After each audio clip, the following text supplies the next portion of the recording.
Good morning, everyone, and welcome to today's special council meeting. Due to COVID-19 restrictions, City Hall has reopened, but is only open by appointment only for very limited services. Members of public are invited to participate in this meeting electronically by accessing the meeting live stream video at kitchener.ca/watchnow.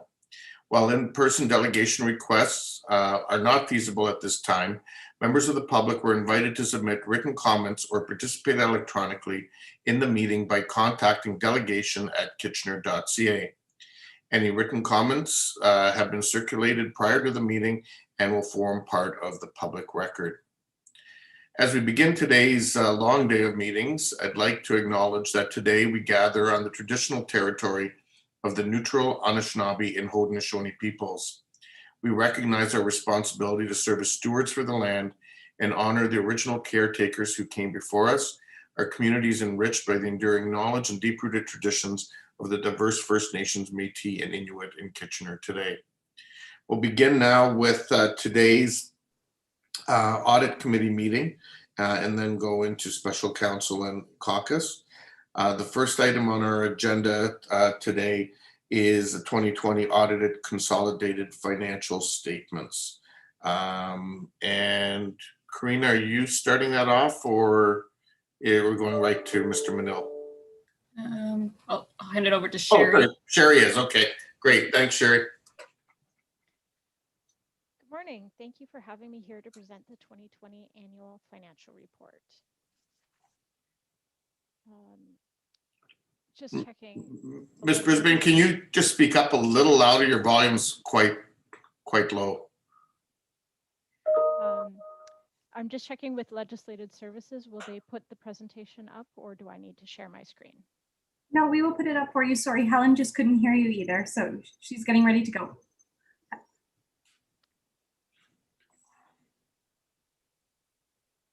All right. So I hope to keep my presentation relatively short. I will start by going through a few financial highlights for the year 2020. I'll ask you to advance one slide.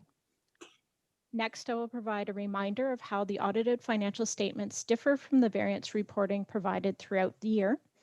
And then I will provide an update on the city's key financial indicators as laid out in the city's long-term financial plan.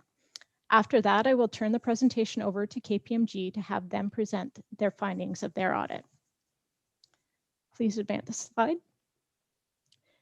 In the first quarter of 2020, the World Health Organization declared a global pandemic. As we are all aware, COVID-19 has had major implications on not only people's health, but on people's finances. Municipalities were not exempt from these financial pressures. There were a number of negative impacts caused by the pandemic. The largest related to reduced user fee revenue, as various city facilities were forced to close. Interest rates were lowered to help limit some of the financial pressures associated with the pandemic, but this meant that the city received less investment income throughout the year. Also, the city incurred additional costs to ensure the majority of municipal employees could continue to do their jobs either remotely or directly in the community. Advance slide, please. Measures were taken to help mitigate some of the negative financial impacts. The city transitioned hundreds of staff to infectious disease emergency leave. Discretionary spending was limited, and a variety of capital projects were deferred to address potential cash flow concerns. As facilities were forced to close, the city did experience lower utility costs. The federal and provincial governments also transferred funds to municipal governments through the Safe Restart program to help both the 2020 financial pressures as well as the pressures that have continued into 2021. Advance slide, please. In March, Council received staff report FIN-2021-7. This presented the results for the year ended December 31st, 2020, specifically for the tax-based operations and the city enterprises. The consolidated financial statements being presented today present the results of way more than just the tax-based operations and the enterprises. They include the various local boards that must be consolidated, the city's capital activity, and the activity of the city's reserve funds. They also account for the two government business enterprises, Kitchener Power Corp and Kitchener Generation Corporation. Local boards include the Centre and the Square, Kitchener Public Library, Belmont Improvement Area, and the Kitchener Downtown Improvement Area. Advanced slide, please. The current slide is meant to demonstrate the difference in the annual surplus on the statement of operations in the consolidated financial statements compared to the operating results that were provided in March for the same time frame. The surplus for the tax base and enterprises presented in March was approximately $1 million, compared to $98 million presented in the consolidated financial statements today. The first contributor to the difference is the requirement to consolidate certain boards, as mentioned earlier, and to record the change in the investment in the government business enterprises. The addition of these items adds more than $10 million to the surplus for the year. Further adjustments are then made to these combined results to have them reported in line with the standards set by the Canadian Chartered Professional Accountants Public Sector Accounting Board, or PSAB for short. The largest adjustments required to comply with PSAB relate to the city's tangible capital assets.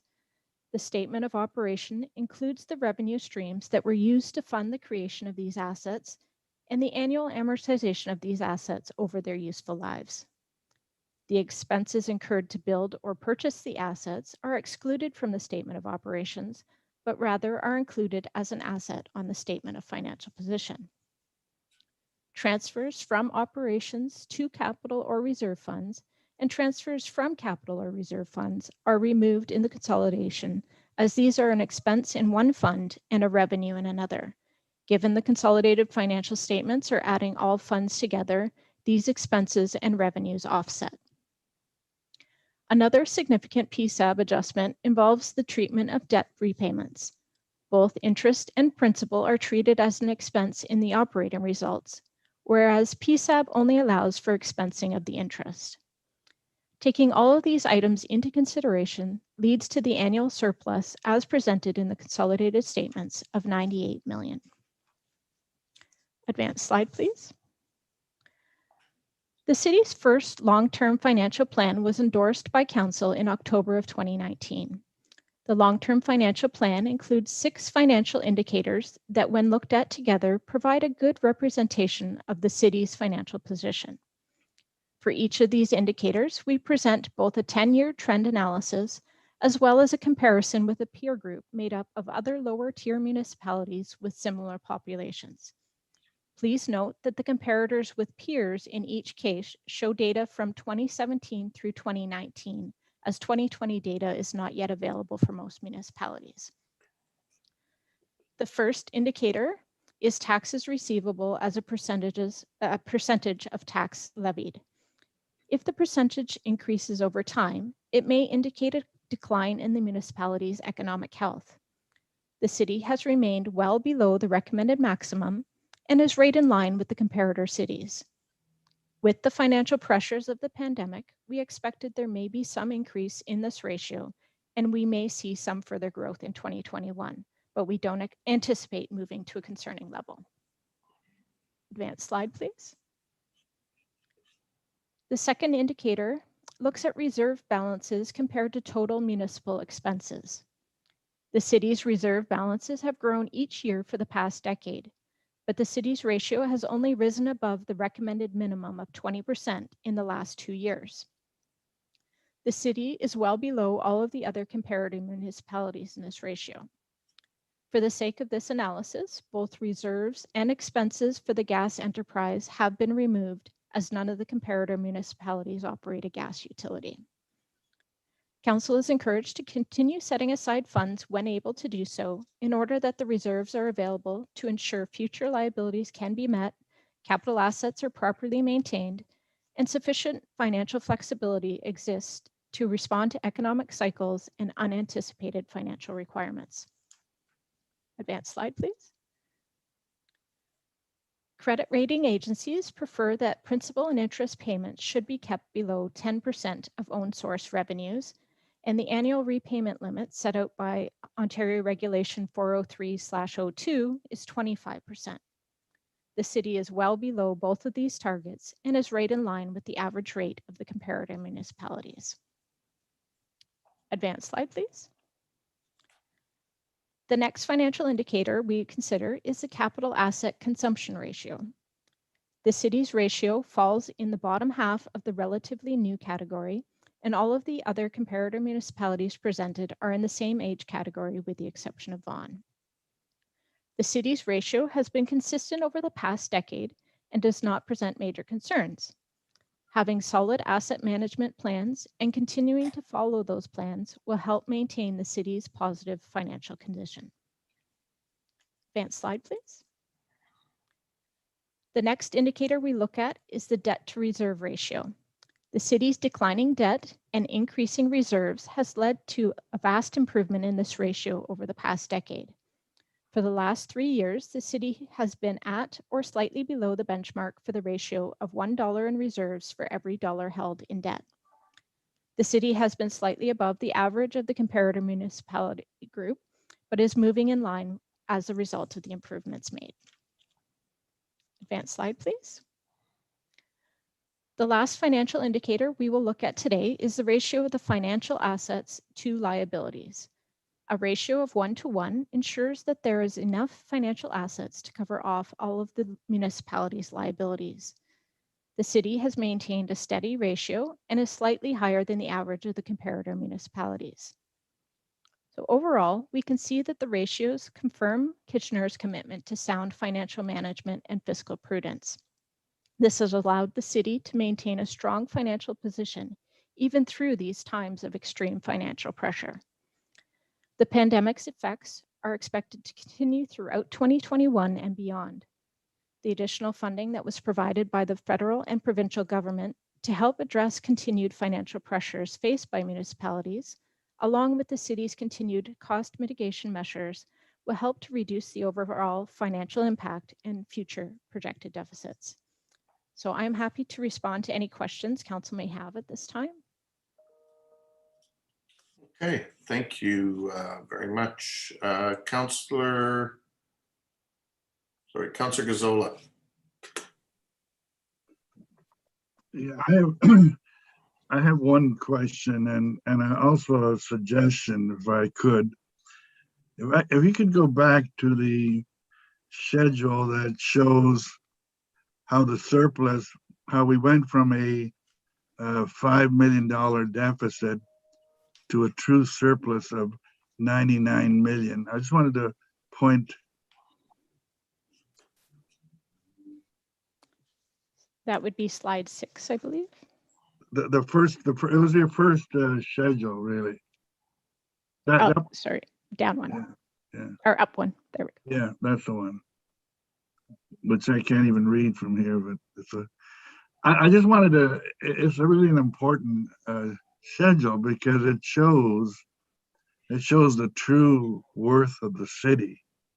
When we're dealing with the budget, we're dealing with the line up above that shows a $5 million deficit. But in reality, the city is in tremendous shape. When I look at this, I find it difficult to read as to, what do you add to what and what do you subtract and, what do you have to take into account to go from a $5 million deficit to a $98 million surplus. So I just wondered if there was some way of presenting this schedule with color or what have you to make it a little easier for the reader to follow. And just a word of question, and maybe everybody else had no problem following it, but that's just from my viewpoint. So that was the point. The only other question I have, and I was trying to find it, but I ran out of time, is can you tell me what the tax stabilization, what we thought the tax stabilization reserve was when we were dealing with the budget, and what it is now that the entire audit has been completed? I wasn't able to find that figure. I'm sure it's there someplace. But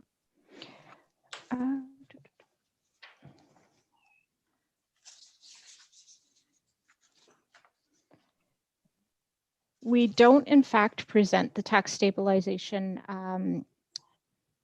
reserve on its own within the consolidated financial statements.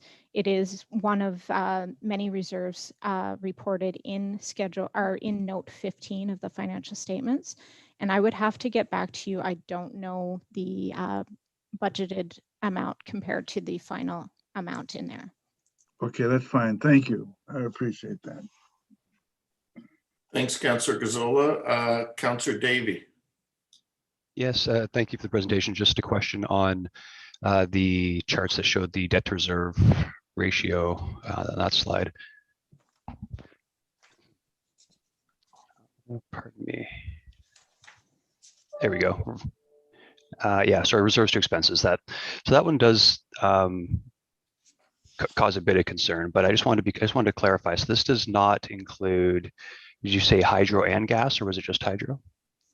It does not include gas, given the comparators would not have a gas enterprise. Okay, so if the gas utility were included, or the investment in that utility were included, that would dramatically change where we are on this bar in this chart, I assume. We have considerable amount of expenses related to the gas enterprise in any given year, and limited amount of reserves specifically held for the gas enterprises. So yes, it would impact the ratio significantly. Okay, that's helpful. And also, if I'm reading this slide, all else being equal, reading this slide properly, if we were to even double our reserves, we would really only be sort of in the ballpark with the rest of our peers. Double the current ratio. So again, we're dealing ratios, so it's not necessarily doubling the dollar value. Or sorry, yeah, doubling the ratio of the expenses to the reserves would, okay, that would put us in the same ballpark. That's correct. Okay, thank you. Okay, great. I don't see any other questions. So Ms. Brisbane is KPMG doing? Yes. At this point, I'd like to turn things over to Mr. Tom Metal of KPMG, and he can present the results of their audit. Okay, thank you. Mr. Minot. Thank you very much, Mayor and members of council. Good morning. We will go through our findings for the audit that took place after the year ended December 31st, 2020. Like to say also with me today is Courtney Cheel, who is the Engagement Senior Manager, who was involved in the conduct of the audit. Maybe turn to the next page, please. Continue. Just overall, this report that we're providing to you today builds on the audit planning report that we presented to you back in September of last year. And we identified at that time that COVID-19 and its related impacts on the operations financial position of the city, and also on the way that we conduct our audit, would be a significant change from that which we have ordinarily encountered in the course of our work. So we have provided some more detail with respect to that. I must say that our audit was conducted entirely virtually, and that is the way that we do audits in the current environment. And we are getting used to it as an auditor, but I must say that it does have an impact a lot on our clients, to the extent that they need to provide us information and audit evidence in electronic form and work with us virtually, which is a challenge for everyone. And I'd like to thank Sherry Brisbane and the finance team for all the work, cooperation, and assistance that they provided to us during our audit. We are complete our audit. As the date of the preparation of this report, we had not received legal letters from your legal counsel. We've now received those, and there's no impact on the financial statements, but subject to the discussions with this committee, the evidence of council's approval, and obtaining a signed management representation letter, which is a standard letter that we receive at the end of each audit. We're in a position to provide an unqualified or clean auditor's report on your consolidated financial statements. As Sherry noted, there were no significant changes in the accounting policies and practices that were used in the preparation of these statements that needed to be addressed in our audit. We can also note that we concur with management's assertion that any uncorrected audit differences, and they are minor, were not material to the financial statements. And as a result of the work that we've done, we did not identify any significant control deficiencies within the processes relating to financial reporting in the city that we'd like to bring to the attention of the committee. And also, as I noted, there have been no changes from the audit plan that we presented to you previously. Next page, please. So with respect to the COVID-19 pandemic, there are a number of impacts that resulted in the audit that we conducted. I think with respect to financial reporting, within the financial statements, it's the government grants that were alluded to as part of the Safe Restart funding programs received from the federal and provincial governments for part of the work that we did, both as it relates to the funding that would be applied to COVID-19 expenses for the 2020 year, as well as another amount that would be relative to 2021 COVID-19 expenses. We are sensitive to the fact that there could be changes in internal control over financial reporting and adjustments to the risks that we would need to address in the course of our audit, and where we evaluate controls. And there are certain areas that we do rely or look at controls. We didn't note that there were any changes that had a significant impact on the scope of our audit work. The materiality that relates to the city component of the consolidated audit is $7 million. That was reported to you back in our planning report. We did not believe that there needed to be an adjustment to the materiality as a result of our further work as it relates to COVID-19. Next page, please. As we talked about, our risk assessment needed to be reevaluated with respect to COVID-19, and that we did. We did work remotely, and there's a number of technology tools that we use in order to allow us to do that, and we'd be working with the city staff using those tools. And I guess with respect to the direction and supervision of the audit, Courtney Cheel and I needed to be involved remotely and work with our team, through the meeting technologies that we had, and develop new supervision processes. But that was done, and I think it was done effectively. Next page, please. There is a new auditing standard that had impact on the work that we did this year. It's referred to as CAS 540, or the Auditing of Accounting Estimates and Related Disclosures. What it meant is that we needed to take a more detailed or granular look at the accounting estimates within the financial statements of the city, and that we did. We didn't identify what we considered to be significant estimates that could have a material or a likelihood of material error in the financial statements if controls did not exist. So we did some work, but we didn't have to do as extensive work as we would have done in other circumstances. Next page, please. There are some risks that we are required to address in our audit as a result of our auditing standards, and these are risks that we would need to address regardless of the audit that we perform.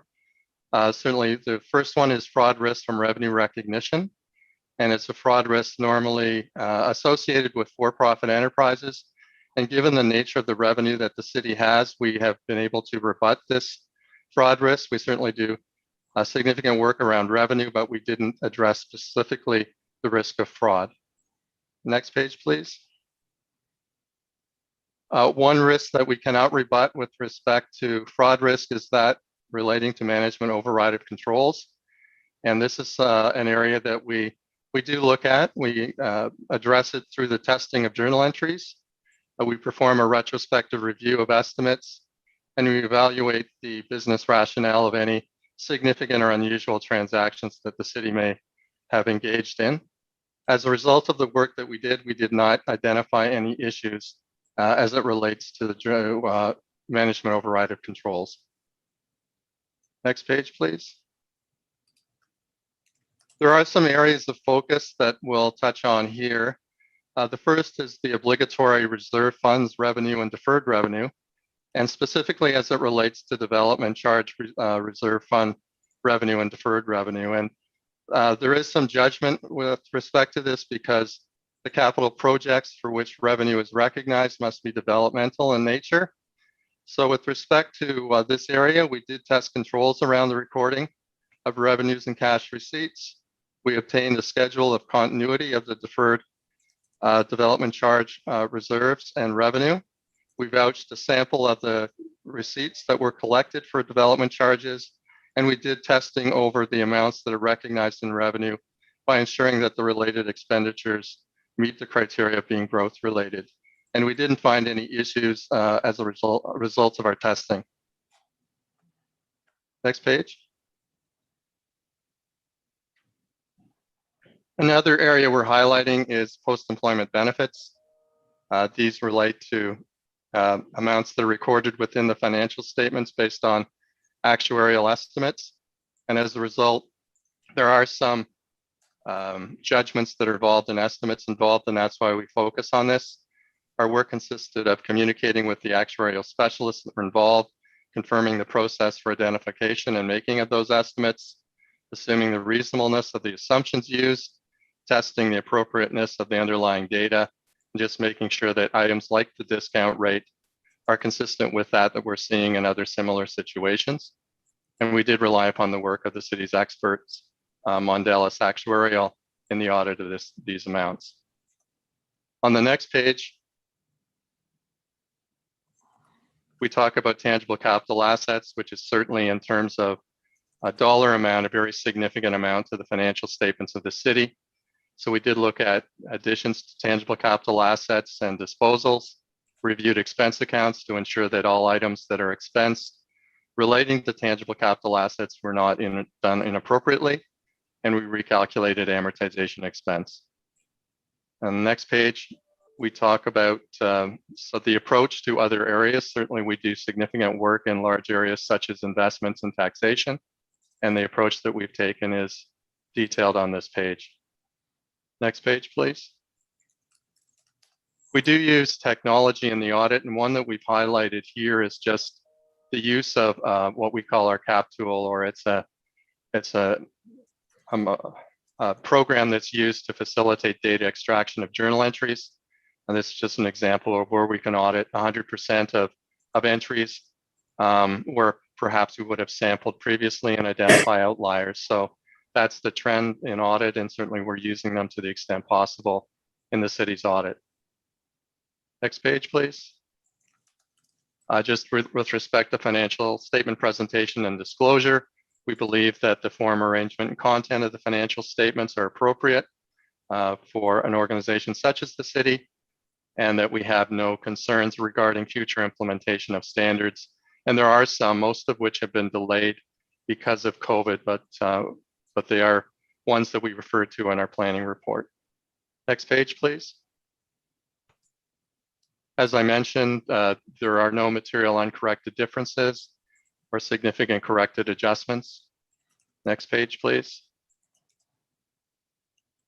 We have some appendices that are attached to our report. We won't go through them in detail, but with that, Mayor, we would be happy to take any questions that the councillors have.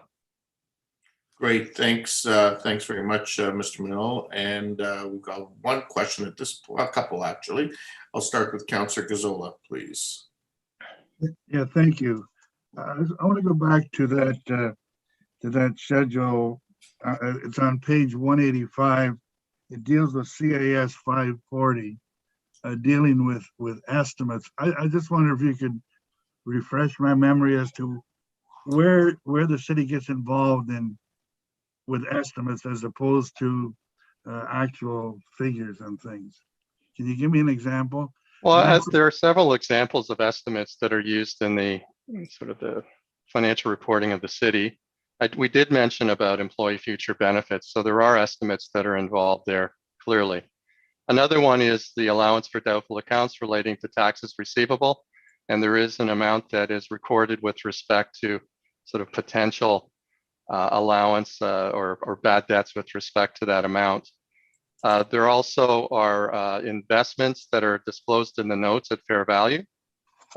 Those are not things that impact the actual statement of financial position, but that is another estimate. There are also estimates involved in accrued liabilities, so the amounts that are shown as accounts payable and accrued liabilities, where there needs to be an amount that's estimated at year end that may relate to, something that has not yet been invoiced, for example. And we believe that, in all of these cases, we did look at them. We did assess the processes that management used, but concluded that there wasn't a significant opportunity or likelihood of material misstatement within those estimates, given their nature, given the history that we have with them, and given the processes that are involved. Thank you. So in other words, you actually take a closer look at the way we estimate things in, and you're satisfied with it. Okay. That's right. Yeah. And actually, as I went along, I did remember the post-employment benefits is an estimated thing. I just wanted to ask you a question on the post-employment benefits. I know several years ago, we ran into we were getting close on some issues. How is that area now? Are you satisfied that we're fully covered on everything? Certainly within and through you, Mayor, Councillor, we are satisfied that based on the work that we have done in the audit area, and we certainly rely on actuarial estimates, that the amounts that are recorded are not materially misstated. And I'm not exactly sure what you're referring to in prior years, but we believe that any issues that may have arisen in those years have been addressed, but perhaps staff has some better understanding of what you may be referring to.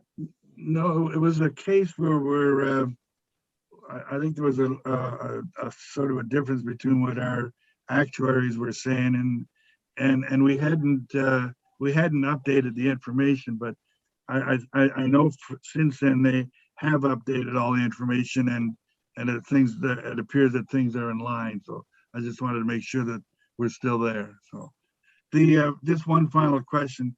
When you look at tangible capital assets, you look at additions and all that, which are fairly easy to do. How do you deal with, is there such a thing as disposals?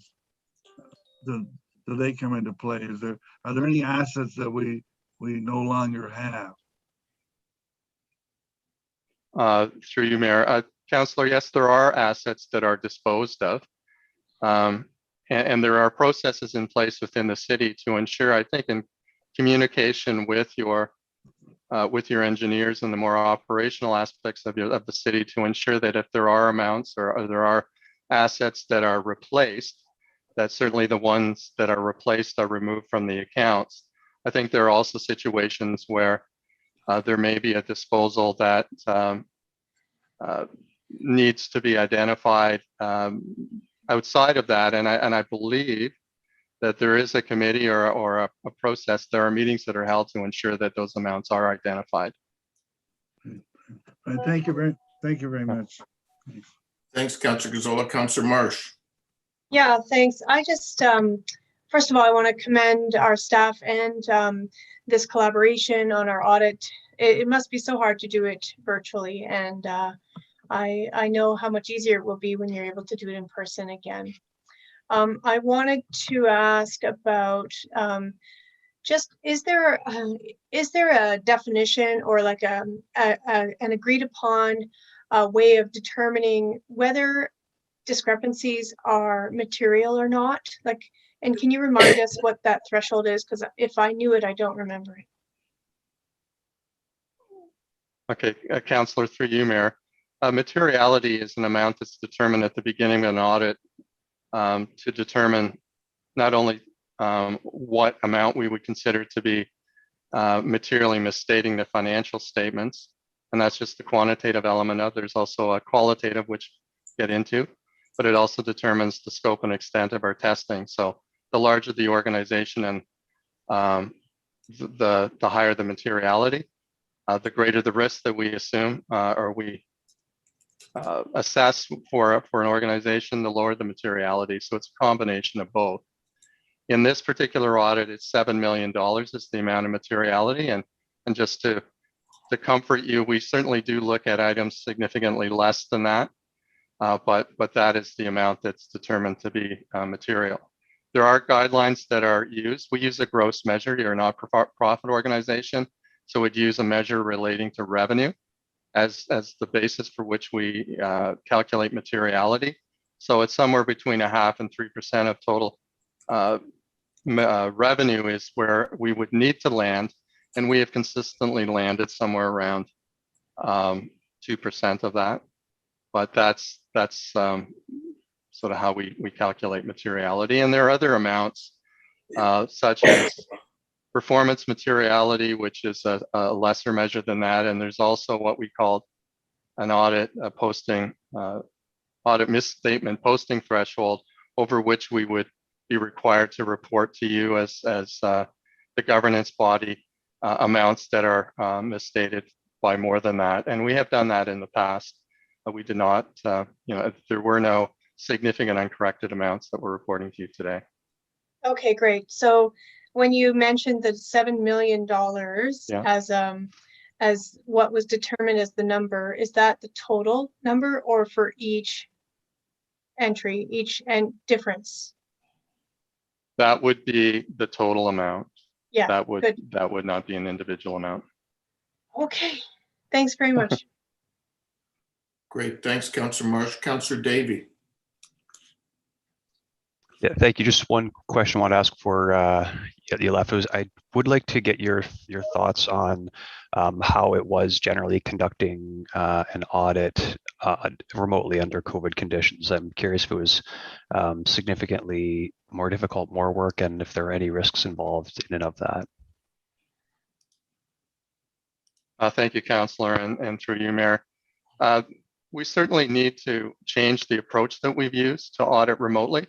And we've been auditing remotely for 1.5 years now. So in terms of having processes in place and the technology to allow us to do that, we're comfortable with that. And as I mentioned, we do need to communicate and collaborate with our clients in different ways. Where there is evidence that needs to be obtained that's otherwise would be in paper form, we need to have it transmitted to us, and we need to ensure that it's from a reliable source. So those are things that maybe we didn't have to worry about in the past. But I believe that we have done a very thorough audit and consistent with our methodology. The way in which it was conducted is slightly different, but the overall results and the procedures that we applied are not. So for that reason, I believe that we've done a good audit. And as I mentioned, there are challenges, and I don't want to minimize those, but it is our responsibility to make sure that we do all of the work necessary to report on your financial statements, regardless of whether we do it in person or remotely. Very good, thank you. Okay, Mr. Manel, those appear to be all of the questions. So thank you very much for the work that you and your team have done. I'll now look for a mover of, I'll have some final closing comments, but look for a mover of the motion. Councillor Ioannidis, is there a seconder? Councillor Davey, thank you. Councillor Gazzola, you have a question? No, I was just going to move, but that's fine. Okay, thank I'm you. too slow on the draw. Okay, thanks. No worries. So it has been moved and seconded. Any comments? There aren't none. All those in favor? Any opposed? That's carried unanimously. I do have some thanks to say now, and also I guess technically a goodbye, or a couple goodbyes as well. And first of all, I want to congratulate the whole accounting team for their work in getting this done. But Sherry, who, as you know, is our manager of financial reporting and analysis, has announced that she's taking on a new position as the CFO and treasurer with the municipality of McDougall in the district of Parry Sound. And so, Sherry, I want to take this opportunity on behalf of council and the city to thank you for your many years of service to our community, for your leadership and thoroughness in this particular role. I know you'll be missed by many in the department, and wish you all the best as you take all your learnings and move into this new leadership role in your new community. So congratulations and best wishes from all of us. I don't know if you want to say anything or. Thank you very much for your kind words. And yes, I definitely appreciate the experience that I've gained here at the City of Kitchener, and look forward to continuing in the municipal world and hopefully running into various people still at various conferences through MFOA and a variety of other places. So thank you. Thank you. And Tom, did you want to share? Sure. Thanks, Mayor. I'd like to thank Sherry too. I think we've had an excellent working relationship with our team over the years, and that certainly we will miss working with you and wish you all the best, and certainly appreciate everything that you've done to help us with our audits and just generally. So thank you, Sherry. Wonderful. And anything from a KPMG perspective, or? I don't know. Our building is being constructed in downtown Kitchener, and we look forward to moving into that in 2022. So I can report that. Okay. Well, thank you. And so Tom, I want to thank you and Courtney and the KPMG team for all of your work as well. Yeah, it's certainly been a unique 16 months and 2 audits, and hopefully next year we can all be back in person and see you roaming the halls of the 3rd floor again. Thank you. Okay, wonderful. Thanks, everyone. So we'll now move on to item number 2, and I will turn it over to Karina. Great, thank you. And good morning, everyone. In today's second quarter audit status report, I'm going to be sharing the results of the procurement audit. So I'll just give you a moment here to get the presentation up. Helen, if you could just fast forward to the summary slide, please. There we go. Thank you. So as I said, the one audit that I'll be sharing with you today is about procurement, but also in progress right now, I'm working on 3 different reviews. I'm continuing my work on developing a risk assessment process and a tool to support our special events and facility bookings. Ongoing support for the development of a 5-year strategy for the building division. And new this month, I've started doing some current state process mapping for all of the processes related to OMERS. In addition to my audit work, I have also been providing support to the emergency operations planning team. Next slide, please. And one more. So as noted in the report, a full comprehensive audit of the procurement division and processes was done in 2014 with a follow-up status audit report on the recommendations occurring in 2020. The compliance and controls testing portion of the original audit is included in my rotation of compliance and controls audits, which was scheduled for this year. The objective is to ensure that our procurement processes are open, fair, and transparent and not subject to fraud. While this objective is important in any organization, it's doubly so in a municipal environment since we are entrusted with public taxpayer funds. The scope of this particular audit is just the compliance and controls testing portion of the procurement processes. Next slide, please. In order to complete this audit, I started by reviewing the previous audit findings and the status of the recommendations related to the controls and compliance testing. I also read the purchasing bylaw, which has been revised since the time of the original audit, and some of the parameters have changed. I confirmed what the current processes were with staff, since these have also changed with some improvements being made over the years. And finally, I repeated all of the tests which were originally completed. Next slide, please. The testing consisted of 8 tests using data from the past year. The first took first test is a look at the fictitious vendors in our vendor master file by looking for matches or near matches on name or address or vendors with PO boxes. The second test was the contractor safety program, which requires staff to gather certain insurance documentation from service vendors who are doing work on city property. While procurement handles this for larger purchases, it is up to staff to collect the documentation for field orders less than $3,000, which is where I focused my review.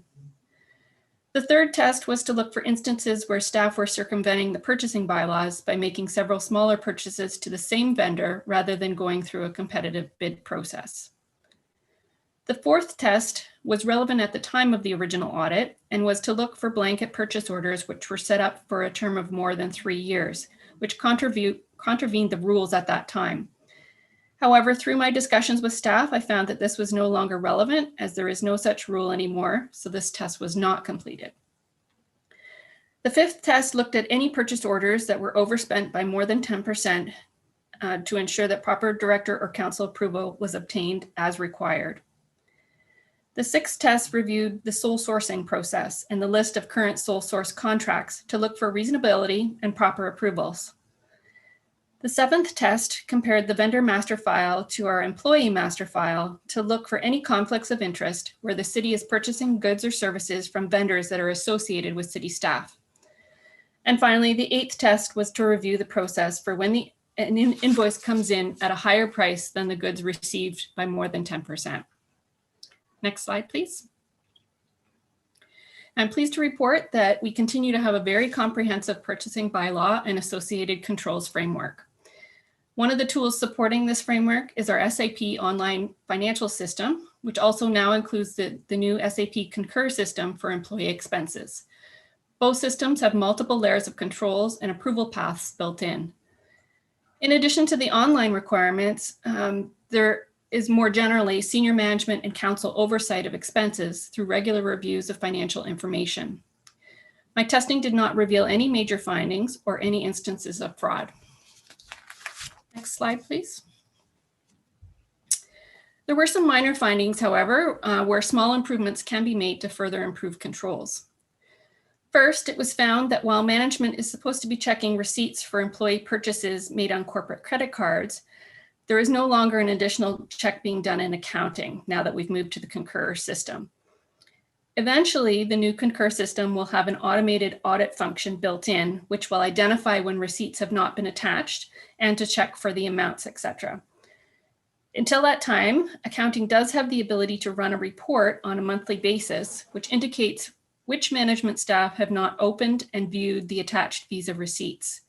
They can then educate these supervisors on how to view the receipts and why it is important to help validate that no unauthorized purchases have been made. Second, while the search for fictitious vendors did not actually identify any fraudulent entries, it did identify multiple vendors with only PO box addresses, which I was unable to verify if legitimate through website searches. So my recommendation is simply a precaution that when setting up new vendors, that staff take extra steps to verify that the vendor is legitimate if they have only a PO box as their address. The third and final recommendation is around the contractor safety program. I found through the testing that staff are not always collecting all of the required documentation from service vendors for purchases that are less than $3,000. This is a risk to the corporation should any workplace accidents occur and they don't have adequate insurance. It is recommended that procurement send out annual reminders to key groups of staff, such as project managers, who typically make these types of purchases, to remind them of the process and the requirements. Next slide. So that concludes this audit, and we'll open it up now for any questions. Wonderful, thank you. There are a few questions. We'll start with Councillor Johnson. Yes, thank you. And through you, yeah, my question is around Concur, and I'm a little surprised to hear that that management has not been circling back and looking at the staff reports whenever they come in and checking for receipts and that. Have you and I'm so glad that you caught that, so thank you. Have you been working with Concur to look at how it's done in the system, because there is an easy way in the system to ensure that that happens? Yeah, so let me just clarify my statement there. It wasn't that I found that management were not checking the receipts. It's that there is a risk that they may not, because you have to drill in one extra step to open the receipt and look at it. So in the past, in our previous paper-based system, management would receive a hard copy of the receipts, they'd sign it, and then accounting would then do a double check as they're inputting it. So accounting is no longer seeing the receipt, so they're not doing that check. So I just was flagging that as a risk, that if management doesn't do that extra click to open it, they may not be looking at it. And so we have this workaround where we can run a report to identify those that haven't actually clicked to open. Now there is additional functionality that can be added into Concur, which will be added in the future, called Concur Detect, which is an automated audit function, which looks for things like type of expense, the lack of receipts, things like that. So it will be kind of that added step of auditing in the background. Okay, that's great, because that is what I'm used to. So that's really that's good to know. I apologize for mishearing then, but that it's good that that's what's in place. Thank you. Thanks, Councillor Johnson. Councillor Gazzola. Yeah, my question had to do with the same point, and I was hoping that the program could be set up so that if this double click review isn't done, that it would stop the payment from going forth. So I trust you are looking at this, and hopefully you can set that extra step into the program, which is an automatic thing, doesn't take a great deal of work. So that was my my first question. I also had a question. Somewhere in your report, you talked about the OMERS process, and I wasn't sure what is the point there that you're dealing with. I'm not sure whether it was in your slideshow or it was in your other report. Yeah, so that's just some work that is that I've just started on, and I've been requested to provide some assistance in mapping out their current processes. They will be hiring on a temporary OMERS specialist position that will be looking at making improvements to all of the OMERS processes. So this is just doing some pre-work for that to make sure that we've got down on paper what our current processes are.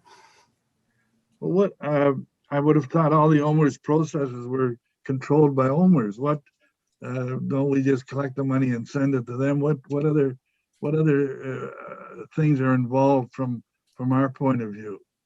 So on the staff side, there's a lot of administrative work that needs to be done. So there's a number of different processes when someone is new to the cities and new employees, getting them set up on OMERS. There's forms that need to be filled out and collected, set up with payroll to come off their pay. When people go on leaves, we have to change different things when people leave the city for various reasons, and when people retire. So there's a number of different times throughout that life cycle of an employee where we need to submit various paperwork to OMERS so that they can do their piece of the process. Okay, thank you. Okay, it looks like those are all. And Mr. Mayor, oh, yes. if I could just jump in on the question about Concur. So staff have indicated that the automated process will be launching on July 5th. So because it was a new system, some of those requirements weren't in place when the system went live, but it is planned and will be in place within about a week.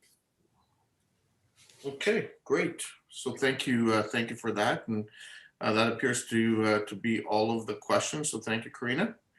And I think if there's nothing else, that takes us to the end of audit.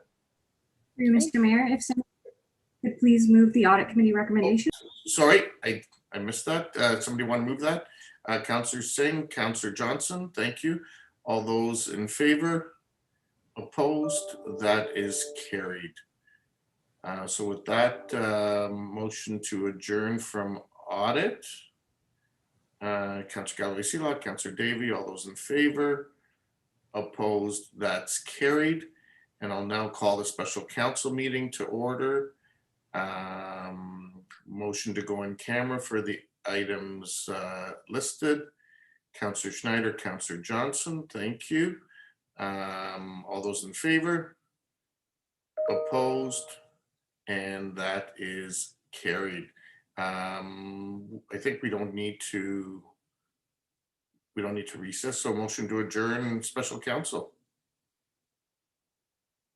Councillor Davey, Councillor Michaud, thank you. All those in favor? Opposed? That's carried.